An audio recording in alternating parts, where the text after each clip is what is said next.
Today we're going to talk hummus. Hummus is one of my favorite dips in the entire world. Hummus is made from chickpeas, lemon juice, tahini, garlic, olive oil, salt, and cayenne pepper all spun up together. Now the key to a great hummus is a great chickpea, and Furmanos makes that easier with our easy tear pouches. So we're going to start off by draining our chickpeas.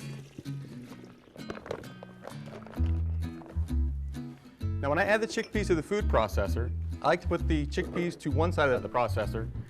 That will allow me to add those liquid ingredients to the other side of the processor.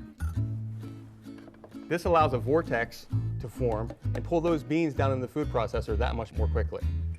And will expedite the process of blending all this stuff together at one time.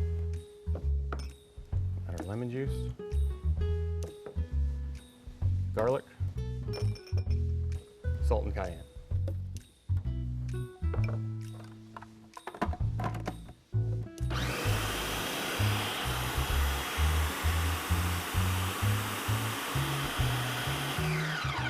And hummus is great on its own, but it's also a great blank canvas for other flavors.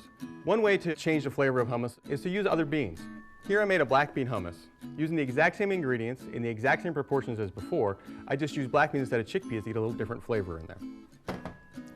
You're also able to add ingredients post-processing. When you go to the grocery store and you see hummus in the deli sections, often there's that little mixture of product right on top of it. In our case here, we're going to use chipotle and sun-dried tomato. Those small additions make your hummus a little more complex in flavors. To take that idea a bit further, you can put together your own hummus bar concept where you can display various types of hummuses along with those add-on ingredients that they're seeing at the grocery store, like pesto, roasted red pepper, harissa.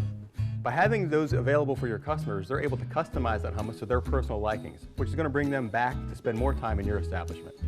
And while hummus is a great dip, don't just use it there. It can replace the mayo with getting rid of some of that cholesterol in the sandwiches, and also as a base for flatbreads. So please choose Furmanos, make your hummus great, enjoy yourself.